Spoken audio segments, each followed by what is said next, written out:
What's unreasonable is having one person control every single dollar and every single minute of the other person's life.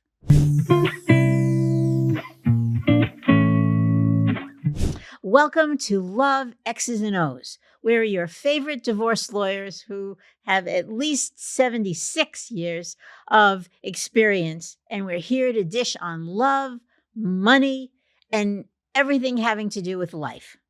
I'm Denise Rappaport Isaacs. I've been practicing law for 46 years, and I'm married for 44 years. So what can I tell you? I know a lot about marriage and a lot about divorce. And I'm Leah Mayersohn of Mayersohn Law Group, and I've been practicing 31 years. I have a slightly different perspective as I can talk to you about both divorce cases and about criminal law cases and the intersection between the two. So today we're going to ask the age-old question. Do you fix him or do you ditch him? And we're going to break down everything from commitment phobes, control freaks, dead bedrooms, and how men can get marriage completely wrong, why women end up paying the price. We're talking about men who think marriage means having a mother, okay? Not necessarily only a free babysitter, but somebody who's going to totally take care of them, make all decisions for them, make their lives wonderful, take on all of the tasks of living and feed them and clothe them and take care of the finances and so that all they have to do is nothing. So, what do you think about that kind of a man? You think they can be fixed? I think that person is emotionally immature and they have to decide if they want to change and they want to change their behavior. Because if someone doesn't exhibit proof that they can be an equal partner in life, I mean, it's not your responsibility to go ahead and mommy them. And that's extremely unattractive if they're very dependent upon you for everything. It's one thing if you're trying to do something nice for them, but it's another thing if they're demanding that you baby them all the time. Well, it's not only not very attractive, it changes the dynamics. There isn't an equal relationship. Not that marriage is an equal relationship all the time, but if one person is doing everything all the time, let's talk about after you have children. Not even, it starts before you have children, it crystallizes after you have children. Do you mean after you have children then and there when the other partner isn't contributing, or when the kids are out of the home and now all of a sudden it's the two of you and they still expect for you to be doing everything? It's, I want to focus on the issue of when the children are born, when they're there, when they're growing up, that the husband decides that he's going to come home and he still needs to have everything done for him and he's not going to participate. He's not going to, diaper duty is not his. Cleaning up the house is not his. Taking care of things, fixing things is not his. It's very hard to recognize this in the beginning because everyone wants to put their best foot forward. But I think that people have to have frank conversations before they get married about expectations and about if they are going to have kids, how they're going to share in the different duties related to the kids so that they go into marriage with the proper mindset. Having discussions, people can say the right things, but first I would look at how they were brought up.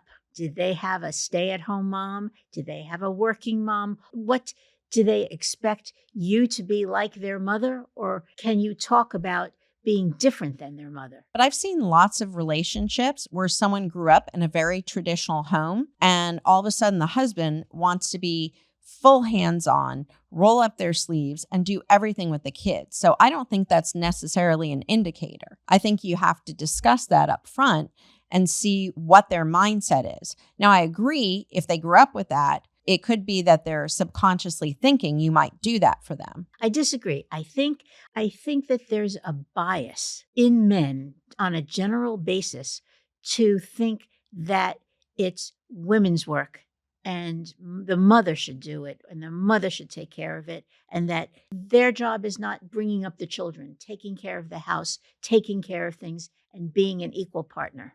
I think that there's a great discrepancy in talking about it at the beginning and then what actually happens. I think that some men think they can earn a paycheck and that's all they need to contribute. And I think that modern men need to realize that they have to be partners in life. Otherwise, it's just not going to work. And if they don't change their mindset, you can't change the man. It is so hard for us to say ditch him, which means divorce him. Spouses in a marriage have to think about the children, have to think about what's going on as to when they're going to divorce him. It's a question of we very blithely can say, oh, ditch him. But it's harder when you're married to the person. It takes a while to build yourself up to a point and to find the right time to get divorced. I I don't think it's a fixable problem. I think it's a very difficult problem. I don't think it's fixable. You can try to have some band aid measures, such as demanding that the husband at least pay for a nanny or pay for help in the household if he isn't going to contribute. And that won't make you feel quite as bad, and it will ease some of the suffering from the unequal distribution of work.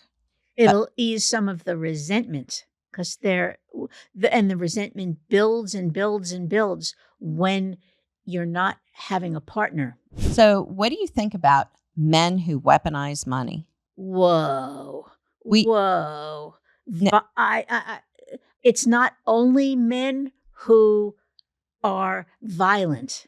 They weaponize money. They isolate the wife. They cut off her ability to have any money because they're going to make sure that she doesn't leave them, that he is in charge of the money. I've seen a lot of financial control and manipulation Yes. in a lot of cases. I've seen it whether they're extremely high net worth or whether they're more regular.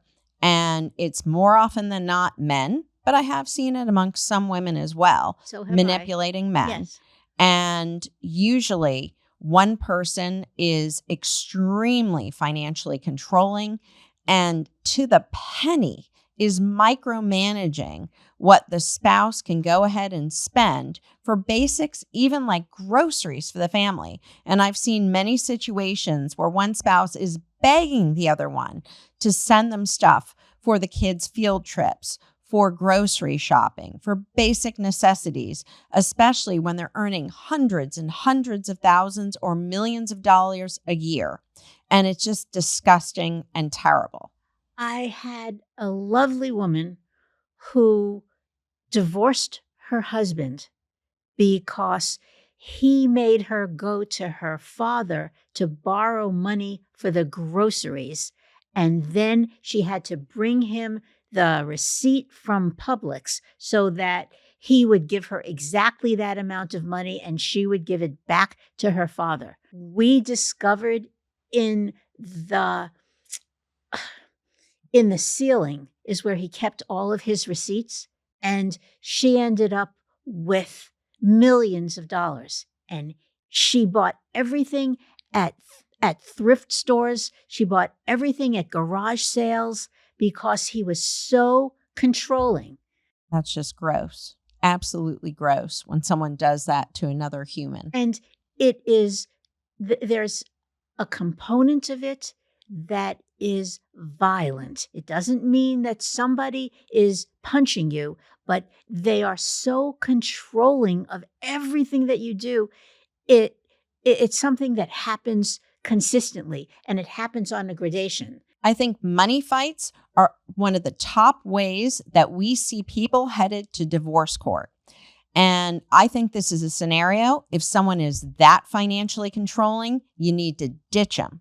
There needs to be discussion between the partners, knowledge of how much money there is to spend, and a partnership in deciding how it's going to be spent. I'm always shocked when I have, and it's usually women coming into my office who have no idea how much their husband is earning, what money they have in savings, what money they have in retirement, or if they even have money in retirement.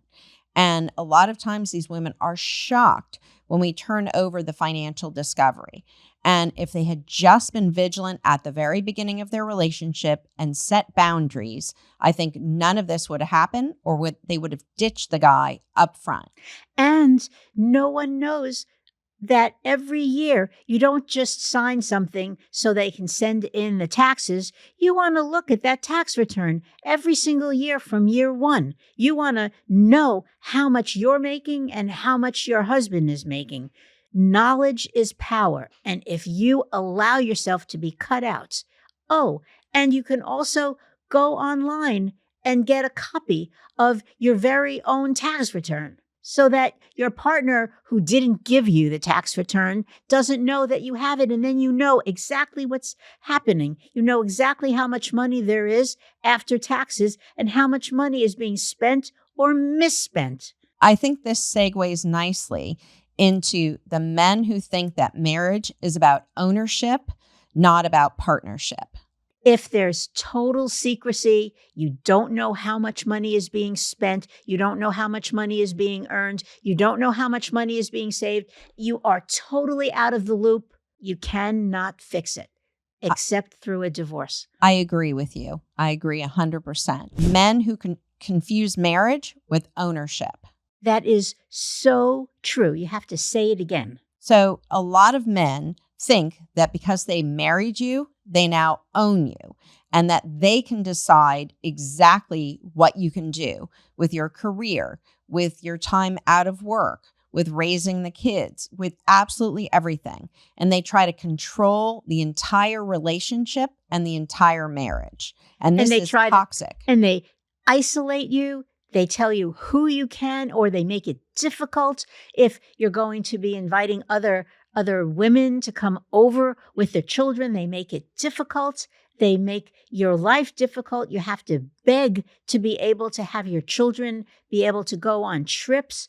Well, I have a lot of these men, and I see that they treat their wives like objects. We've had a number of situations where the men think that they own the wives, that they are responsible for everything for them. Sometimes we see this a lot with overseas wives that are suddenly in the U.S. where they take away their passports. They try to control them. I've even had scenarios where the husbands have tried to force other women coming into the home to have sex with them in front of their wives. They're brazen and they're disgusting. Oh my God.